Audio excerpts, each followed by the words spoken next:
Hello everyone, welcome to another session of the Learning Lobby. We were glad that you loved our last session with Dr. Rati and we received some amazing feedback. Last time we spoke about the importance of driving a healthy work-life balance. And this time we have yet another expert, Mr. Faheem Sait, with us, who will tell us about while we are looking at managing our time, how do we manage our energy levels? Well, and when all of us have the same 24 hours in a day, what makes some of us more productive and some of us a little less productive? So towards this, like last time, you are free to send us comments, send us your questions. You can also write to us at the learning lobby at practically.com for any further questions that we're not able to answer towards this session. We hope you enjoy and benefit completely from it. So over to you, Mr. Faheem. Thank you so much for joining us today.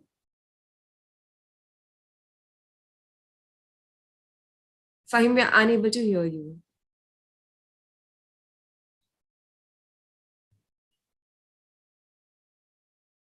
Not able to hear you, sorry.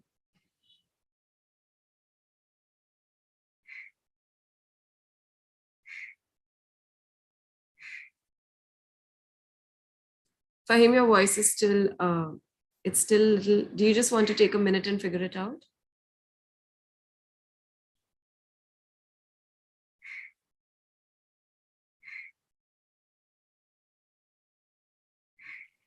Just 1 minute.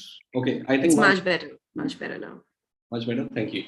All right, so a few good things when we start. You have some teething problems, so I think that is what this is. So, all right, so I was just thanking you, Vinita, for making me a part of this and helping me to share knowledge on practical tools and methods which I have been using for years, and which has given me a lot of success in what I do. And I'm sure by the end of this session, this is going to help a lot of teachers. And this is getting live streamed on YouTube as well. So I congratulate all the participants in taking out time and joining us for this learning lobby with Practically, and it's a great initiative.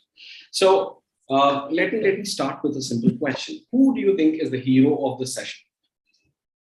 Okay, I want you to, if you're on YouTube, fantastic. So just go ahead and comment below. Who do you think is the hero in the session? Okay, if you're thinking the hero is me, or the hero is Vinita, or the hero is Practically, the answer is hero is you. You are the hero today, is because you have taken out time and you are investing this time to learn some practical tools that is going to help you. Okay, so let me go ahead and get into the slides and help you with it. And meanwhile, when I do this, I want you to go ahead and comment your excitement in one word. I want you to go ahead and comment your excitement in one word. And Hanish, keep updating me on whatever chats we get on YouTube. All right, so with that little thing, let's jump into the slide. Okay, and Hanish, quickly just give me a thumbs up if you're able to see these slides. I'll just put on chat. Okay, I hope the slides are clear. Hanish, just confirm, or Vinita, if you could confirm if the slides are shared clearly. Yes. Awesome. Thank you so much for that. All right, so I believe that you have commented something to build in the excitement, and a very formal welcome to this time and energy management workshop. So let me basically start with some expectations that you might have in this in this session. So in this over the 60-minute session, I will be discussing with you the importance of time management, and more importantly, the tools on how you can practically use your time in every day. And these tools, I'm not talking about apps or applications or some complicated tools. I'm just talking about simple tools. Okay, simple tools as simple as pen and paper. Okay, so and the next thing is, let it be like a surprise, but let me give you a little nutshell thing about it. Is that a lot of times have you discovered that you have time with you, but you don't feel like working? Okay, just comment I or anything on the chat. If just put it below. Keep commenting, because that's the only way I can interact with you. Okay, so So just comment anything that comes to your mind during the session, is because it helps me to create the flow.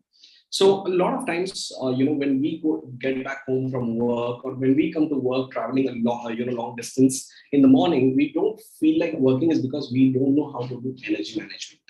And I'm not talking about yoga, or I'm not talking about any tough stuff. I'm talking about simple things through which you can understand energy management, and you can use certain tools that I'm going to share with you, so that your energy remains constant throughout the day. So that's the expectation for next 60 minutes, and it's going to be exciting. So go ahead and keep commenting, so that my excitement keeps it going.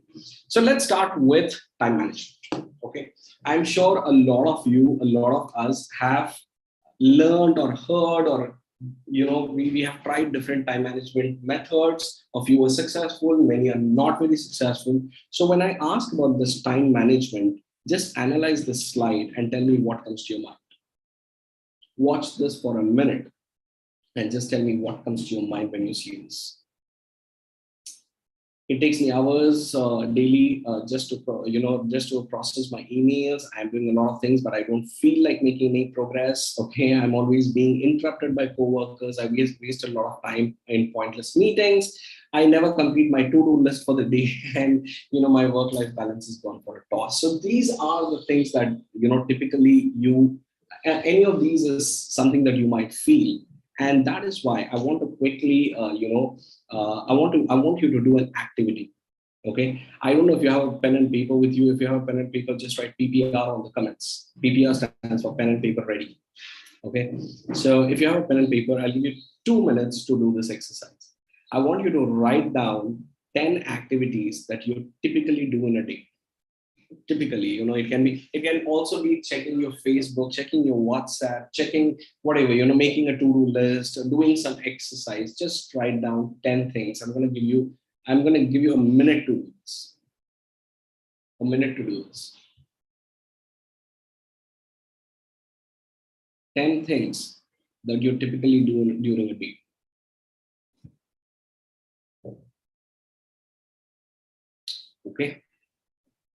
Okay, so you would have completed 4, 5. Okay, so I will leave this as a homework for you. Okay, so let me, because we have 60 minutes and I have a lot of knowledge to share with you. So I will leave this as a homework. So you just circle this on your paper and put as homework 1. What is homework 1? You're gonna list down 10 activities that you typically do during the day. It can be anything. It can be as simple as going to the market, cooking for your family, preparing your notes for the next day class, checking WhatsApp, talking to your friends, going out for a walk. It can be anything. Just prepare the 10 list, and this is what you're going to do. Okay, these are the 4 quadrants that I want you to understand about, and later on we will be fixing those 10 activities here to see how do we, number 1, prioritize our time. The quadrant number 1 is basically the quadrant of necessity. Okay, quadrant of necessity basically is some kind of emergency that you have. Quadrant number 2 is priority, which means it's very important. It's very important, but it's not urgent right now. Quadrant number 3 is something which is urgent but not important, and quadrant number 4 is neither important nor urgent, but you do it. Now you might ask me, how stupid is this? Why will I do something which is neither urgent nor important? And that's because it entertains us. Think about it. How many times we get into activities every day? When you're traveling to the school and coming back, can you convert that entertainment hour where we check WhatsApp status or the Facebook reels or whatever into a learning hour? Think. Or can we use that as a planning hour? Okay, so we do a lot of non-urgent, non-important stuff basically because it entertains us and it makes us feel good. Okay, so here's an example of what I'm talking. Let's say quadrant of necessity, personal leadership, quadrant of deception and waste of time. First one is critical activities. It can be emergencies. It can be project deadlines. It can be an angry, in your case, angry student or an angry parent. Okay, and the under personal leadership is something which is important but not urgent right now. This can be about your health, your relationship, your skill building as a teacher. Okay, recognizing new opportunities of the way you can teach. For example, this workshop that you're attending is something that you actually are building your leadership. You're learning new tools. Okay, and when you go back and implement this, the magic is going to happen. The quadrant number 3 is distraction. For example, we have when we are sitting in the staff room, so we try to chit chat, right? Now that's not bad, but that's not very important as well. And the last one is your social media, excess TV watching, and all that. So this is one simple framework which you can even Google about. You can learn more about it, and you can use this to prioritize your activities, right? So this is the activity which I was talking about. Okay, where these 4 quadrants, I'm sure you have understood a little about this quadrant, 4 quadrants. So I want you to, the 10 activities that you had put in there, I want you to take that 10 activities and put it in this 1, 2, 3, 4 quadrants and see where are you prioritizing your time. Let me take a quick example from my own life. And let me tell you this, when I was, I stay a little far from my office. So it takes me about 1 hour and 30 minutes to reach back home. And when I reach back home, I have a feeling that I have, I drove so far and I'm tired, and I definitely, deserve a reward for what I'm doing. Right. So when I say I definitely deserve a reward, what do? I sit and I put my entire time in the 4th quadrant, which is what? Which is watching reels on YouTube, on Facebook, short videos. And those videos are, you will agree and smile when I say this. Those videos are so addictive that once you keep watching one, you say just one more, just one more, and just one more. And because they're only for a minute or so, you keep watching for hours together.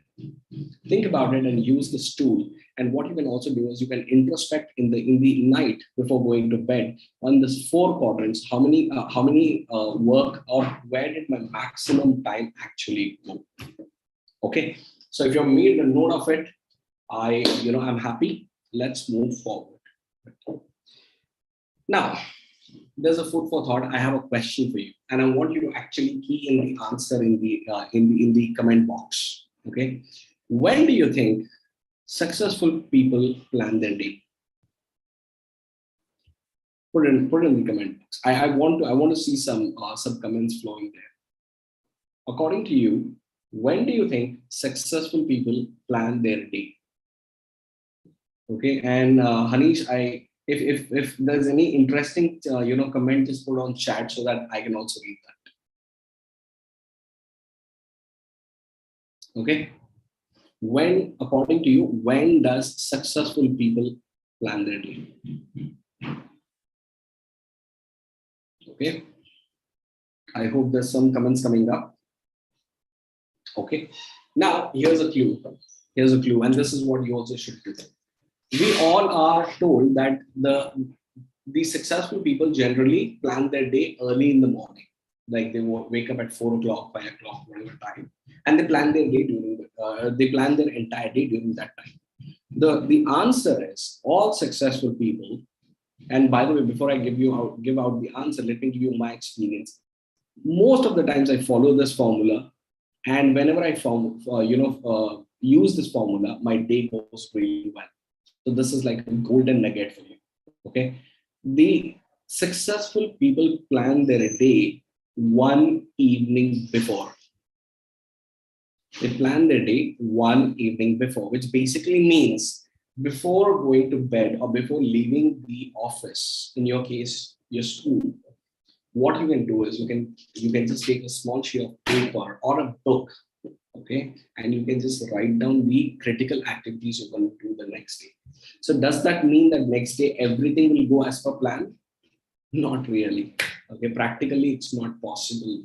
So what will happen is you will have a clarity of what you need to do during the day.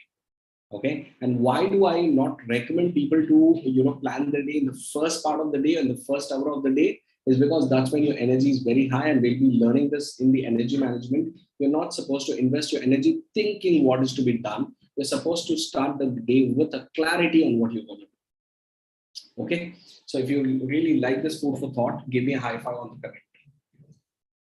Just give me high five. High five on a Wi-Fi. Okay.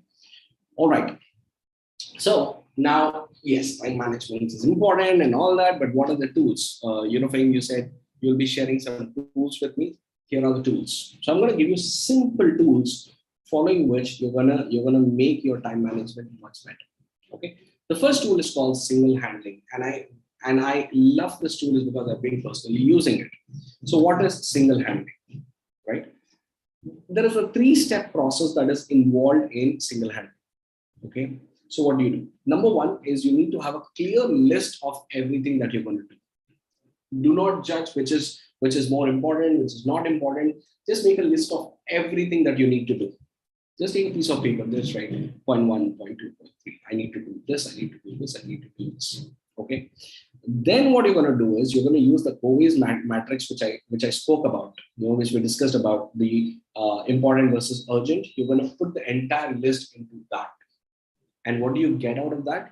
You get things which are important and urgent, and you will choose top three of that, which is high on priority, which is high on priority, and you will start doing that work. Now, step number three is the most crucial one. Step number three says, of those tasks which you have chosen to do, you will single handle them. What does this mean? When you have started doing that task, you will not do anything else. You will single-handedly, you will single-handedly, finish that and then move ahead. So how do you practically put this in work? Is very simple. This is the practical approach. Okay, this is the practical approach, and I want you to make notes. Okay, now, a lot of times we attend programs like this, we say, "Wow, he spoke really well," this, that, and then if I ask what are the three major takeaways that you're going to have from this, you go blank. We go blank. The reason is we don't make notes. So please make notes. Okay, so the first one is, whenever you are getting into a single handling method, which means you're going to do only that work at that time, the first thing you're going to do is you're always going to fix a deadline. If not, what happens? The entire day you'll be doing that. For example, I'm a teacher and I want to make a lesson plan. Okay, so tentatively I must be knowing how much time does it take. So I'm gonna say, okay, I'm gonna single handle teaching, the teaching plan, session plan. Okay. And then I'm going to fix 45 minutes for that or 1 hour for that. And in that 1 hour, I'm not going to look at anything else. I'm going to keep my mobile phone away. I'm not going to check my emails. I'm going to tell, if somebody comes for help, I'm just going to tell them clearly that, next 30 minutes or next 40 minutes, don't disturb me. I'm into this. And I'll make sure that I complete. Now what happens is, normally you will not be able to complete it in that time initially. This is the challenge I went through. So I used to fix 45 minutes and then there used to be a spillover. That's okay. That's okay. Now when it goes beyond the time that you have fixed, next time when you're doing it, adjust it. Okay. Now again, a food for thought. A food for thought. Ready for it? Ready for it? Okay. So if you're ready, just write ready. Just write ready on the comments. The second food for thought that I have is perfection is a myth. Write this down. Perfection is a myth. Why do I say this? A lot of times we create something and we do it within the deadline that we have decided. But then we think, okay, you know what? Let's do some alignment to it. Let's do something else to it. Let's do something else to it. It doesn't happen that way. It does not happen that way. So, if you're running behind perfection, most of the times it doesn't. Okay, so fix a deadline. Second one is start with the toughest. Let's say you have 3 activities and you know the third activity is critical and it's the toughest one. Start with that. Okay. Third one is never get slipped, which means, like I was talking, when you're handling this, don't do anything else. And number 4 is use the rule of paper and pen. Now this is something which is deep, so I want you to pay attention. Are you with me? Okay, I want you to pay attention. Now, what are the rule of paper and pencil? This is very, very critical. Listen. Does this happen with you that you say, I'm going to do this particular work, like for example, creating a teaching plan, lesson plan, and when you're doing that, that is when you will remember something which is more critical. For example, picking up kids from school, or okay, that's a bad example, but okay, paying your mobile phone bill, and you're like, oh my God, let me do that, or calling up somebody you had to really call, and you feel that if you don't do it at that time, you'll forget. If you don't do it at that time, you'll forget. So here's the rule of paper and pencil. So you're going to keep a paper and pen or paper and pencil next to you, and you're just going to write the keyword of that particular activity, and you will continue with what you're doing. Now, why only keyword? Is because once you completed your single handling, when you look at the keyword, you'll be able to read it. For example, I'm making my teaching plan, and suddenly I remember, oh my God, today is the last day that I have to pay my EB bill, and if I don't pay it today, it will be very, very difficult. Right? So what I'm going to do is I'm just going to pick up my pen and paper. I'm just going to write. I'm just going to write something like pay bill, pay mobile phone bill. Okay, and then I'll get back to my work. And once I complete my work, when I look at the paper, I'll break it.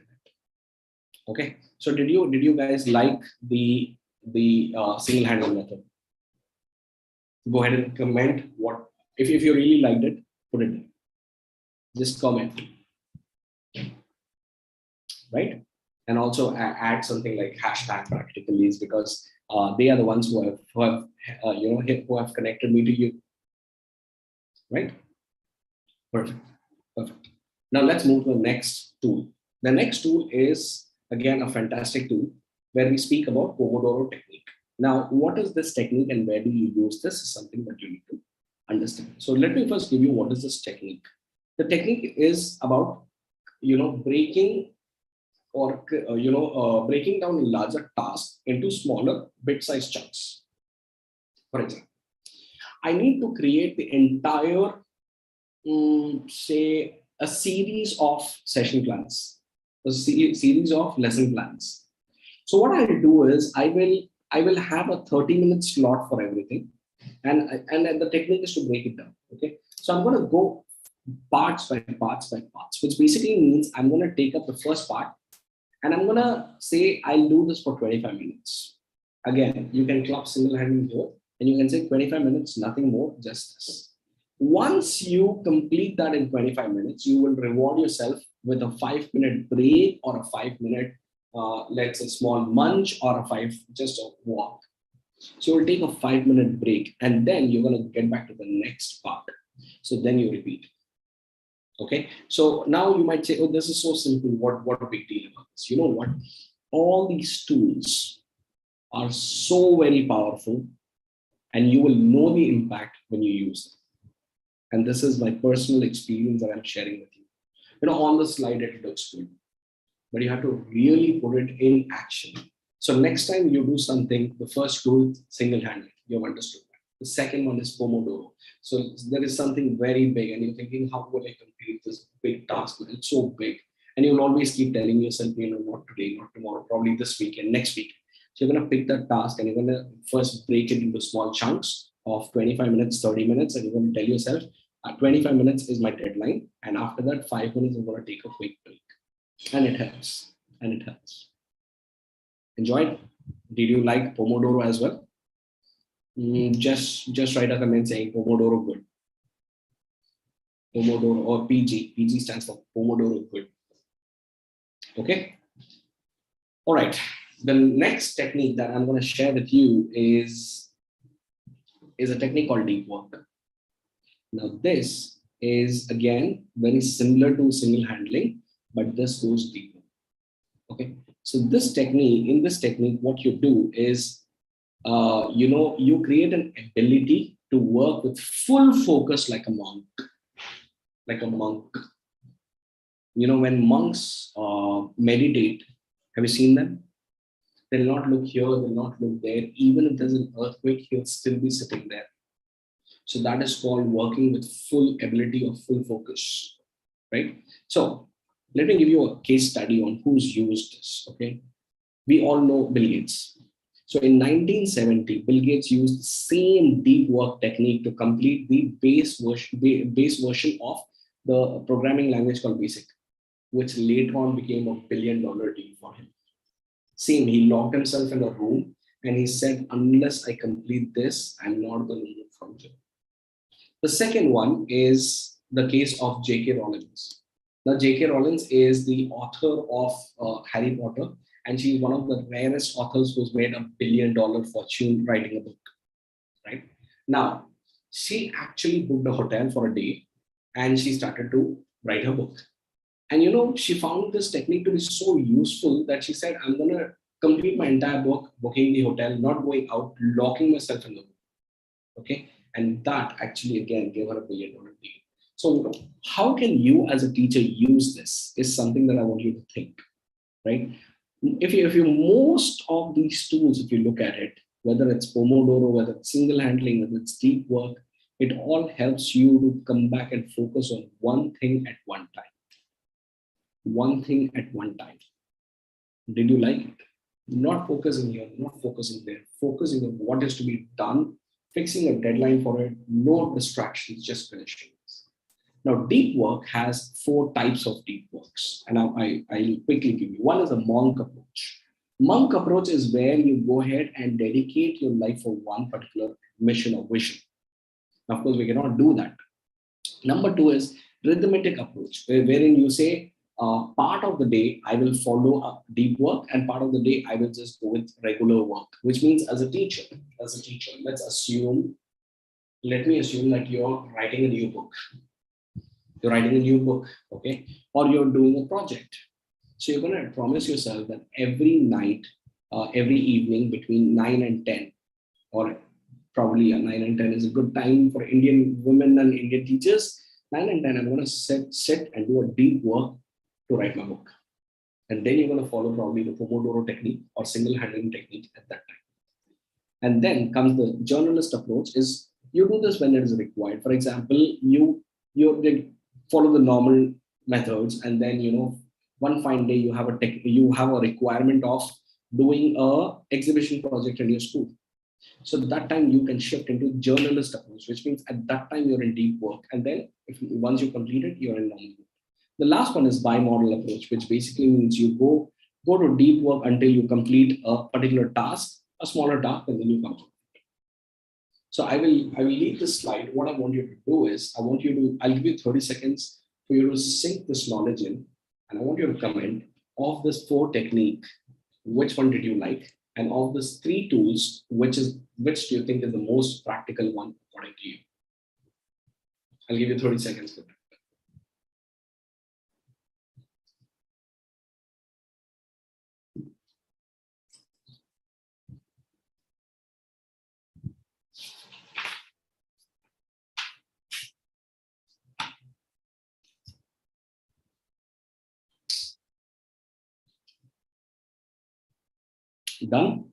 Done.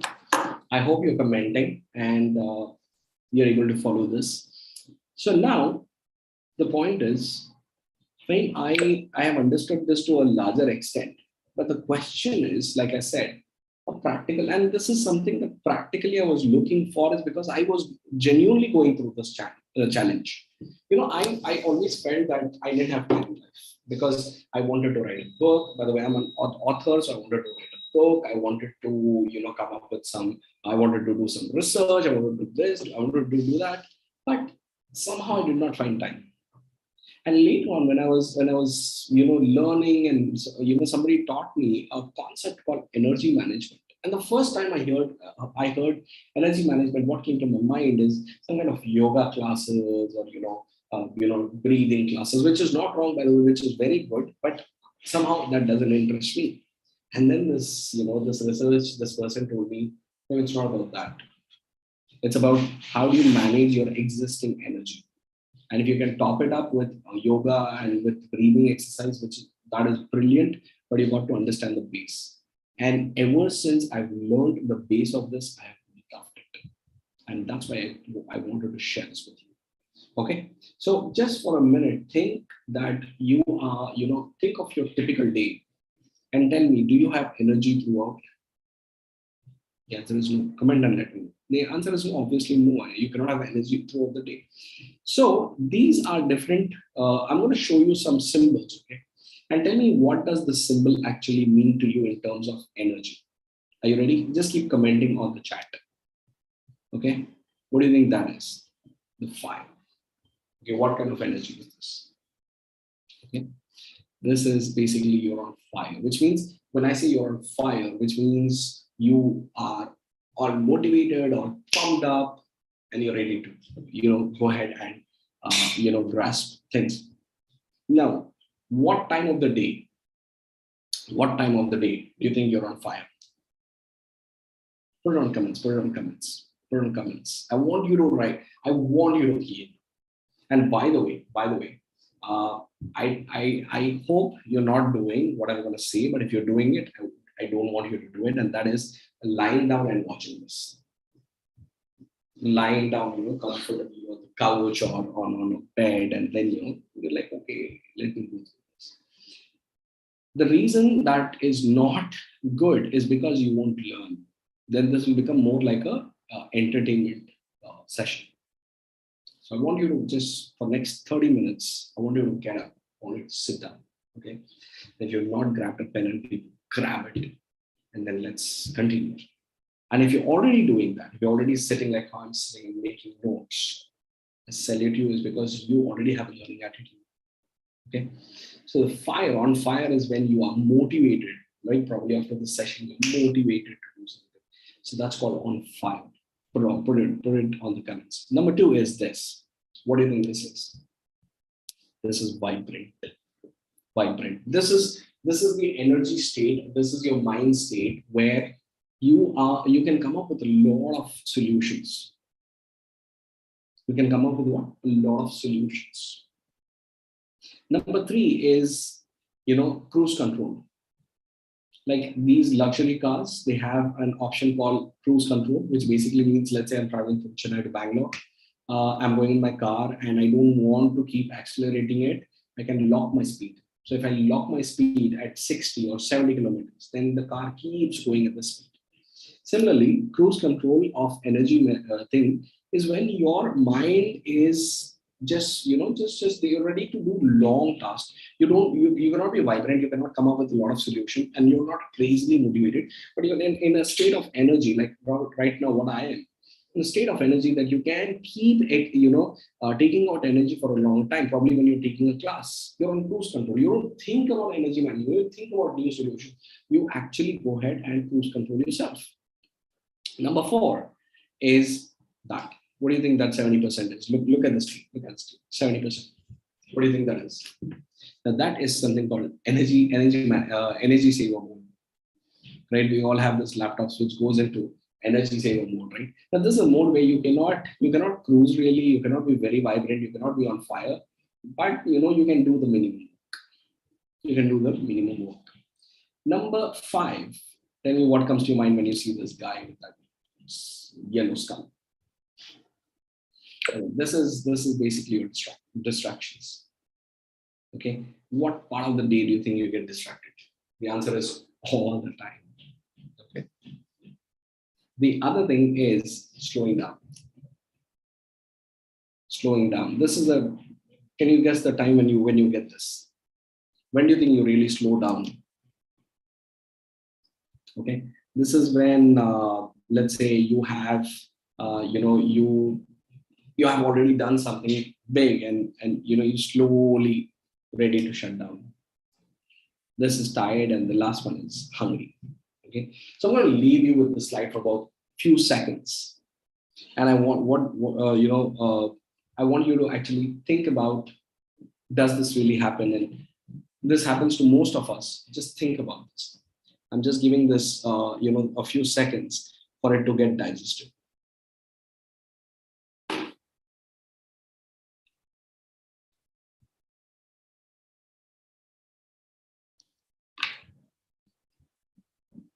Okay, I hope you've done. Okay, now let's play a small activity. Okay, before that, let me give you this graph. What I want you to do is, okay, this is a typical graph of how a person goes during, during the work. And I want you to consciously think how the prime time is when you're full of energy, and that's in the morning, like 8 o'clock and all. Then it keeps coming. When it comes during the lunch, we're slightly, we are hungry. And then after the lunch, we feel sleepy. And then somehow we have a chai, take a walk, and then it goes up. And by 5, honest to goodness, raise your hand, put it in the comment and let me know. By 5, how many people here actually feel that you've lost the energy? You're like, yeah, it happens that at 5 o'clock, I just wait to go back home. And you know what? Hats off to the lady teachers, is because I come from a family where I have a lot of teachers. So I know that you come back home 5-10 minutes, hardly 5-10 minutes of break, and then you need to take care of the house and children and this and that. So hats off to you. So today's session is actually going to help you. Okay. So if this happens, I want you to think about this. I want you to take a piece of paper, draw this, x-axis and the y-axis, from your morning 9 to 6, and this 20, 40, 60, 80, 100 that you see is a percentage of your energy. So just plot a graph and see how your energy normally is. Just plot a graph and just tell me how do you think your normally your energy is. Do comment below. Okay. The idea is, how many times can you actually help the the spike go up? So most of the times are 8 o'clock, 9 o'clock in the morning, we are full of energy. And that's why you remember I told you, don't plan your day at that time. Don't invest your energy in planning your day. Keep your plan ahead one evening before, so that next day you're clear with what is to be done. Okay. So then the energy keeps coming down. And then what happens? It goes down. It goes down. So in this session, I'm actually going to help you understand how do you help the spike go up again. Okay, when it slightly comes down, what can you do so that it can go up again? And the idea is to follow the Pomodoro technique even here, so that you can practically keep your energy up by taking some breaks in between. Okay, so here is a case analysis, and I want you to analyze this. There are 2 men cutting woods all day. One cuts continuously without a break. The other one takes breaks in between and cuts. Who do you think? Is more efficient? I want you to comment now.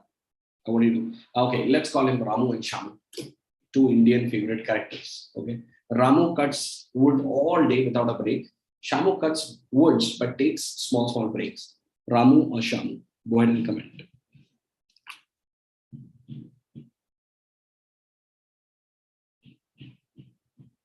Comment. I want to see some comments.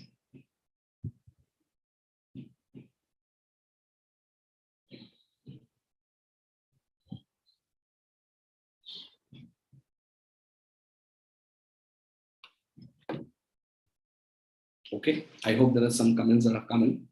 Obviously, the guy who's taking breaks in between, he does a better work. So that's what you're going to do. So we are going to go into the last concept, and most importantly, I would love to get some questions. So I've planned for a 45-minute session and then a solid 15 minutes of Q&A with you.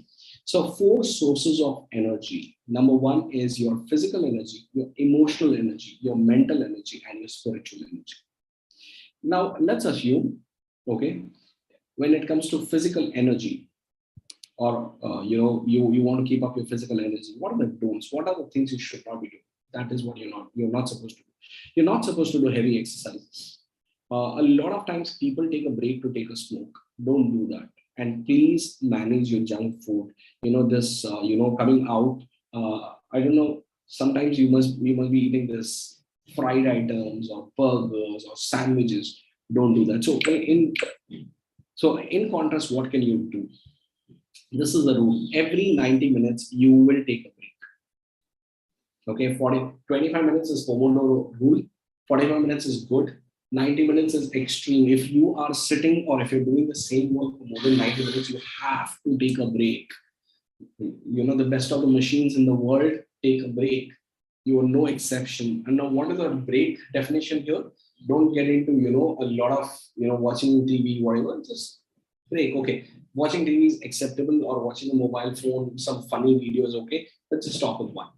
Take a 5-10 minutes break. Okay, do light exercise, very light exercise. For example, in a teacher's case, when you're feeling drowsy, or you want physical energy, and you're finding that I've been sitting for very long, just go to the first floor and come down. Just walk one floor up and down. You'll That's a light exercise. Okay, the best thing is have a lot of water. Have a lot of water. So that's about a little tip on keeping up your physical energy. Now, what happens is sometimes we get into emotional energy, goes down. So what you're not supposed to do is don't sit at that time and think of bad memories.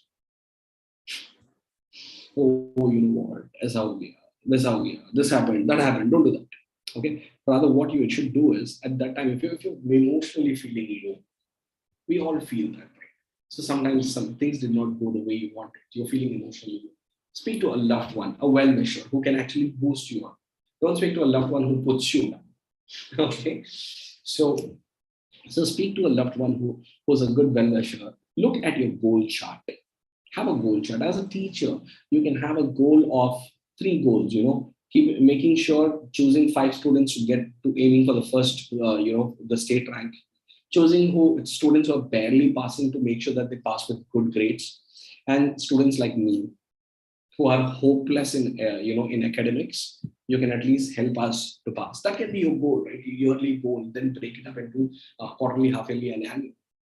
And a lot of students like me will say that one teacher made a lot of difference. So look at your goal chart and think about the weekend plans. That will help you. The last thing is your mental energy. The mental energy, the best part is, okay, let me take a pause and ask you. Go ahead and comment below. Okay. Go ahead and comment below on what can you do to keep up your spiritual energy. I'll give you 10 seconds. Comment. I want you to comment. I want you to comment. I want you to comment.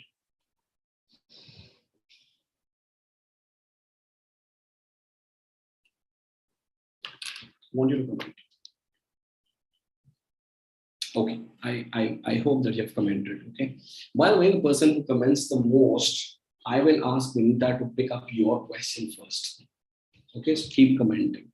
So here, prayers, yoga, or reading a book helps you connect or increase your spiritual energy. So these are 4 types of energy. Now, very interestingly, I want you to mix. Look at me. I want you to mix the time management with energy management. How about that? How about that? Are you loving this? Are you loving this? Like the Sprite ad comes. Only only stuff, no bakwas. Like if you're loving this workshop, put it there and tag it with practically. Okay, so how are you going to mix these both together is an art that you have to develop. And for this, I'm going to give you something. This is the last framework, and I want you to work on this framework if you really want to grow. Okay, and if you really want me to share this framework, now what will this framework help you with is, a lot of times we all are working professionals and we feel that our entire time has gone only in the core work that we do. Only in the core work that we do. Which, what does that mean? That basically means, let's say my core work is training. I love training, doing sessions, doing facilitations. So that's my core work, and I somehow feel that I don't have time to focus on my health. I don't have time for my family. I don't have time for my hobbies, my friends, my social activities. So I'm going to give you a framework with which you can actually do everything and also be a great professional. And if you want that framework, I want you to comment. Okay, because that helps me have an energy. Just write, I love frameworks. I love frameworks. Write this. Write this. Okay, I trust you have written that. So moving ahead.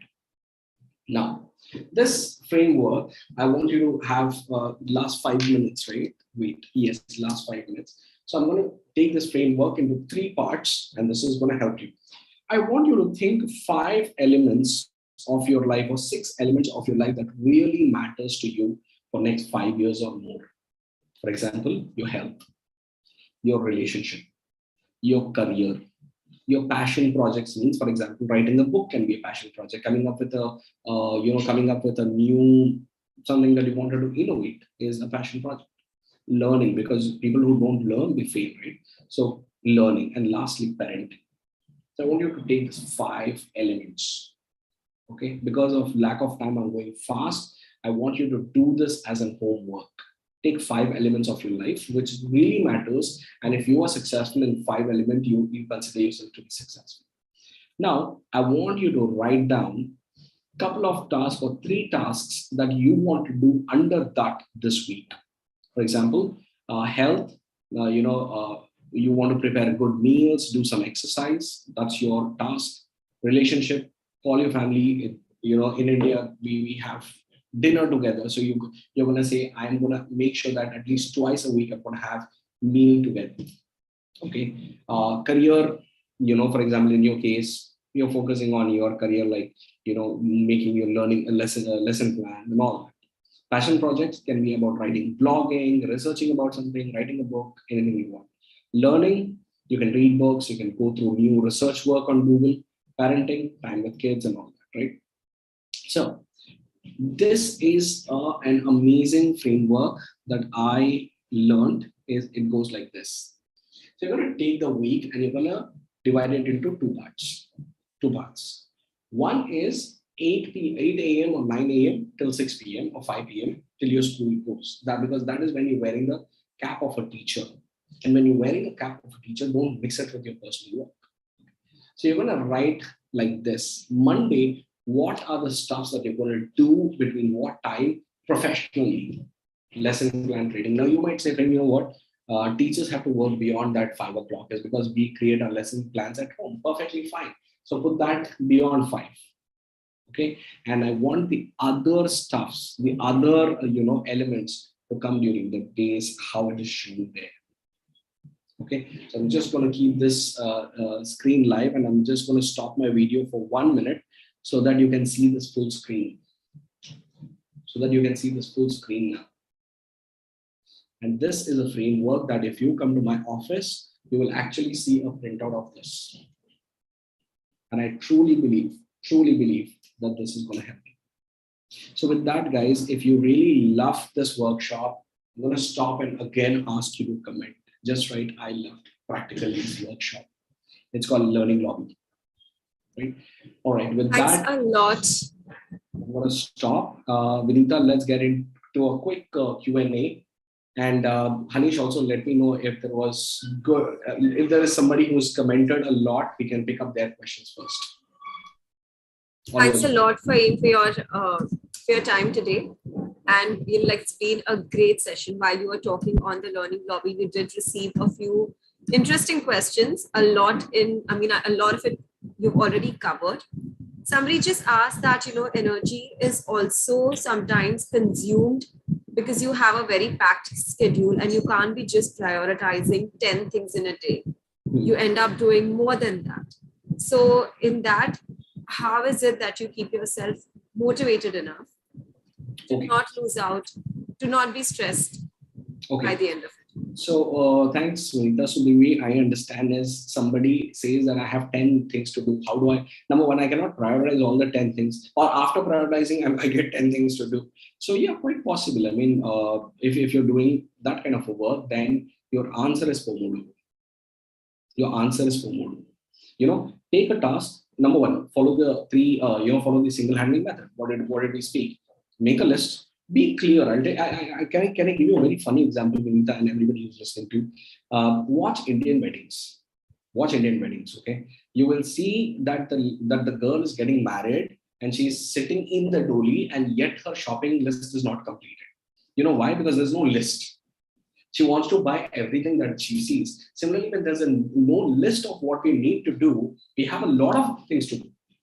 So I normally advise people, please use the most powerful thing that is invented by man, and that's called pen and paper and a pencil. Just write down what you want.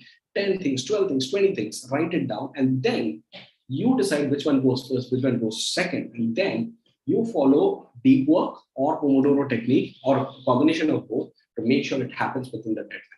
Vinita, I hope that helps and answers the question. That's really nice. So the second question is very short, but it just talks about that, like there is this urge to do things faster, and they just get caught in, and multitasking has become a phenomenon. So Okay. what are your thoughts on, if I am by nature a multitasker, how can I do it better? Okay, I'll give you a very okay. By the way, let me just give a clarity on the question. What I understand is today everybody talks about this multitasking. So should I go ahead and do multitasking? The answer is okay. My opinion about this is a lot of experts disagree on this concept of multitasking the way it is understood by the people. And let me give you some clarity.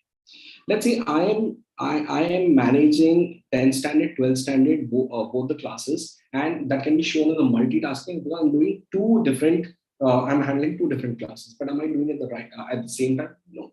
So the answer is you can do a lot of tasks, but you can only do one task at a time, right? So you finish one to a milestone, whichever you had decided, and then you go to the next one. And I'll tell you what, with my personal experience, with whoever's asked this, I can guarantee that it will show them the progress. Okay. So though you can handle a lot of stuff together, but don't do everything together. So, the reason why we designed practically the way we did was because we sort of understood that, if we gave students gamification, or if we gave them immersive learning, it will be something that they will do single-mindedly, rather than doing one thing and thinking about the other, that they do passively in classrooms. So, with regards to this, there's another question that came up, that, like, how is it that interactive learning is it like, this is from a teacher, and she's asking that, will interactive learning make our children more focused? Because when we are just teaching in classroom, especially when it's happening online, they seem to be listening to you, but they're mentally somewhere else. And by the end of the class, they're still very exhausted. Right. So coming to the question, Vinita, see, it's very simple. Everything around us has changed. Like a few years back, YouTube was in trend. Now it's in trend, but people today don't even want to watch long videos because their attention span now has changed the way it used to be. And for the teachers, being a very average student, I have a recommendation to be made from my end is please don't try to match us to your style. Please match you to us. Because, ideally, we can be the next CEOs of multinationals. So help us learn the concepts. And that's where I think the practically has taken a great initiative. So teach us the concepts, and we'll remember. See, I remember the best teacher in my life, and I also remember the teacher who never supported me in what I wanted to ask, what I checked. So you will leave a mark in the student's life. So teach them the concepts. And I think there is one last question for now, because there are, I think, with the interest of time, you won't be able to take all of them. One last question is that, is goal setting extremely important for energy conservation? And, because there are so many things that we end up doing spontaneously in a day's time. Okay. See, I really goal. Okay. Let me ask this. Who was asked this question? Let me answer this with a counter question. Let's assume you're playing a match, a very friendly match. Okay, you've been playing for the last 1 hour. There's no scoreboard, nothing. You're just supposed to play whatever you feel like. Kick the ball wherever you want. How's your interest after an hour? When your energy is down, how's your interest? Your interest totally gone. You're like okay, let's finish this. Go back home. Now let me just add this with a goal. Okay, you competing with your goal, saying in 1 hour I will score so many goals, and the last 5 more minutes to go, and you still have one goal to go. And if you know that you achieve that goal, your 1 hour is fantastic. It is worth. You know what? Your energy won't go down. Your energy will go up. So energy is a state of mind. Energy is a state of mind. So if you can channelize that well, you will be amazingly successful. That's my answer on that. So have goals. Yes, Vinita. The last one here is that, how do we increase our increase our focus, especially when we are, even if we're doing a task single-handedly, and there are so many things that are happening. This has come from a parent to help the students understand that, especially when they're sitting online and they're getting restless and they're working, they're working day in and day out to be able to get the students more active and more participative in class. So how is it that they can help students feel a lot more balanced, because they're spending more time at home and less time outdoors, so they come up with more energy, more issues. So how do you help them feel balanced, especially when they're in a class? Okay, let me go back to my childhood days and give you an example from this. We used to play this computer game called Ages of Empire and Caesar. These were two big games I used to play when I was growing up. And I remember we used to spend the entire night sitting in front of the computer and building that city in Caesar, or trying to attack, creating a kingdom in Ages of Empire. And I had no complaints. The entire night would go in one single game, and I'll still not be very tired unless my mom comes and shouts at me and puts me to bed. The whole point is involvement and creating interest on what they want. If such an initiative from practically is coming, where they're teaching the concepts the way that creates interest in a child, I don't think so that they feel tired or whatever. Ultimately they have to take rest. You have to make sure that you take breaks. But if there's interest and clarity in what they're doing, the energy automatically builds.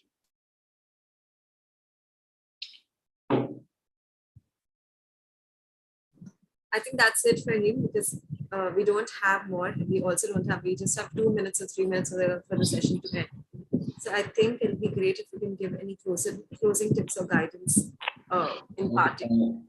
Okay. We really want to thank you for your time.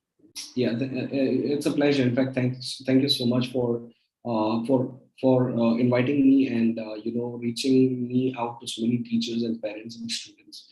I just want to leave you with the thought of what happens when too much of knowledge is consumed and not implemented.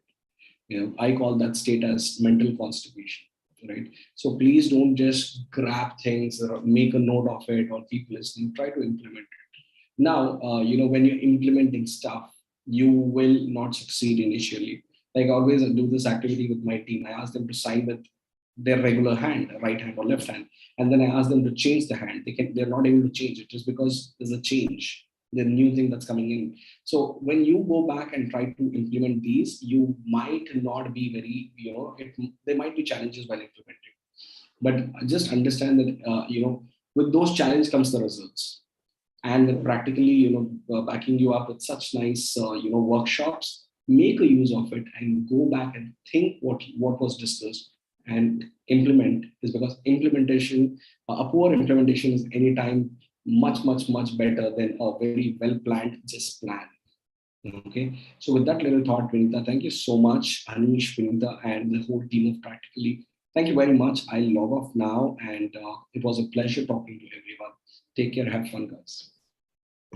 Thank you. Thank you. Thanks a lot. Once again, anyone who has questions can send it to us at learninglobby@practically.com.